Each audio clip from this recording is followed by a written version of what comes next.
Dans cet exercice, nous allons parler de l'objet dynamique et de son avantage. Voilà le résultat à obtenir. En partant d'abord sur un détourage d'un personnage, je vais utiliser une technique rapide qui va me permettre de sélectionner mon personnage. En poussant sur W, je vais sélectionner l'outil de sélection d'objets. Je vais alors à ce moment-là déterminer une zone à sélectionner. Et l'intelligence artificielle ou l'AI de Photoshop va détecter automatiquement dans cette zone quelque chose à détourer. Dans ce cas-ci, le personnage.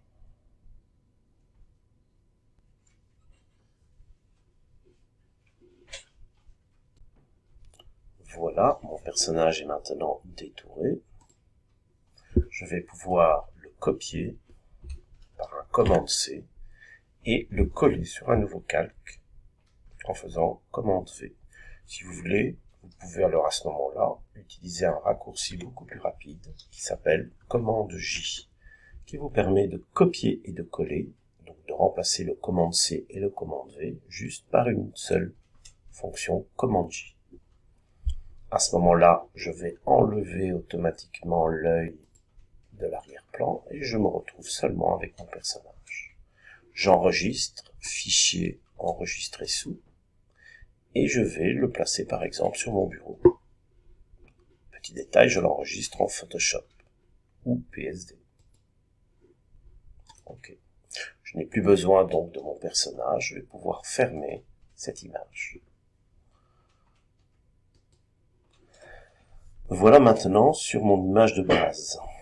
Je vais alors à ce moment-là exécuter ce qu'on appelle un drag and drop, soit de bridge, soit de votre bureau. Dans mon cas, je vais partir du bureau.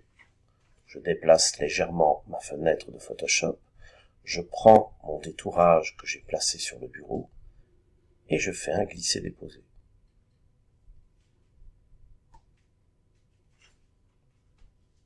Voilà, comme ceci. À ce moment-là, je vais pouvoir, en prenant les poignets, le réduire. Attention de ne pas le déformer. Je vous conseille de pousser sur Shift pour garder les proportions. Ou tout simplement de cliquer ici sur cette petite chaîne qui va garder les proportions de votre largeur et de votre hauteur. Et puis vous validez. Voilà, mon personnage est placé. Alors, on ne le voit pas directement, mais dans les calques, vous avez ici un objet dynamique. Vous voyez cette petite icône qui est le symbole de l'objet dynamique. Je vais à ce moment-là dupliquer mon personnage, commande-J, ou CTRL-J sur Windows, je me positionne sur celui d'en dessous, et je demande alors à ce moment-là un miroir dans Édition, Transformation, Symétrie d'axe, Verticale. Je vais pouvoir déplacer mon personnage et le placer, regardez, au pied du premier, au pied de son miroir. Un petit détail, vous remarquez que le réveil matin ne dépasse pas son plateau. Donc il n'y est pas ici sur ces champs à gauche et à droite. Eh bien, je vais créer une sélection avec le lasso polygonal en poussant sur L comme limonade, vous tombez dessus. Vous allez alors à ce moment-là cliquer sur les coins, déterminer une limite du plateau, et puis, dans vos calques, vous allez créer un masque de fusion qui apparaîtra à droite de l'image. Alors je vous rappelle la règle numéro 1, quand je crée un masque de fusion, il apparaît à droite de l'image tout blanc. Règle numéro 2, quand je crée un masque de fusion, quand une sélection est active, ce qui était mon cas, tout ce qui se trouve dans la sélection apparaîtra blanc, tout ce qui est en dehors de la sélection apparaîtra noir. Je vous renvoie sur le principe du masque de Zorro. Le noir cache l'image qui est à côté. Le blanc laisse apparaître l'image qui est à côté.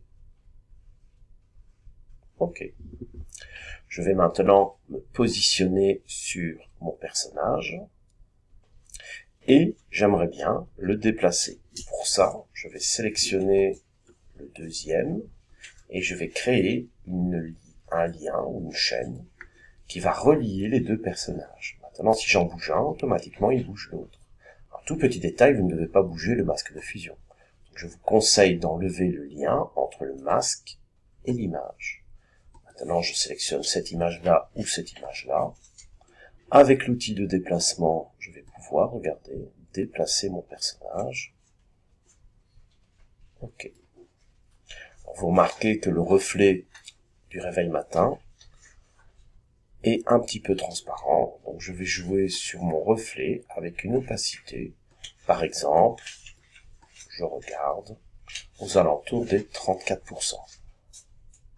Alors, ce qui est fantastique dans cette façon de travailler, c'est qu'un double clic sur un objet dynamique, n'importe, celui du bas ou celui du haut, va développer automatiquement votre personnage. Du coup, je retrouve l'original. À moi de sélectionner maintenant un deuxième personnage, comme ceci par exemple. Voilà. Alors, un tout petit détail, placez-vous bien sur l'arrière-plan. Pourquoi? Parce qu'ici, vous n'avez qu'un seul personnage qui se trouve là. Et dans cette sélection, il n'y a rien. Donc ça pourrait engendrer un petit souci. Voilà, comme ceci. Donc placez-vous bien sur l'arrière-plan. Puis je recommence. Regardez. Voilà. Et là, comme précédemment, il va essayer de trouver un sujet important et l'isoler. N'hésitez pas de pousser sur la lettre Q, qui va vous permettre, regardez, de créer un masque. Ce masque, bien sûr, est un Quick Mask. Donc, double clic sur le Quick Mask me permet tout simplement, regardez, de déterminer la couleur de mon choix. Dans ce cas-ci, je vais choisir par exemple du vert.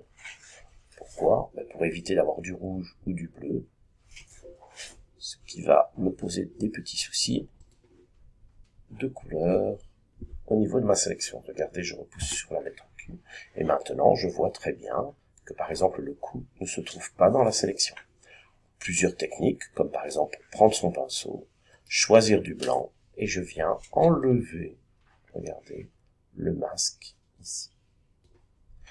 Le fait de repousser sur la lettre Q, comme Quick, regardez, je reviens sur ma sélection. Je voudrais copier ce qui se trouve dans cette sélection sur un nouveau calque. Commande J, j'enlève l'œil de mon arrière-plan, et regardez, avec l'outil de déplacement, je peux me permettre maintenant de déplacer mon personnage. À ce moment-là, je dis, j'aimerais bien fermer, soit en cliquant sur la petite croix, soit fichier fermé, ou le raccourci commande W, et il me demande d'enregistrer, je dis. Et là, regardez, magie, vous avez à ce moment-là votre personnage qui apparaît à la même taille que son voisin avec son reflet. Donc l'avantage d'un objet dynamique, c'est que quand vous le multipliez, ou vous le dupliquez, il y a un lien invisible qui existe entre deux. Si vous en changez un, automatiquement il change l'autre. Et voilà, notre petit exercice se termine là. À vous de jouer!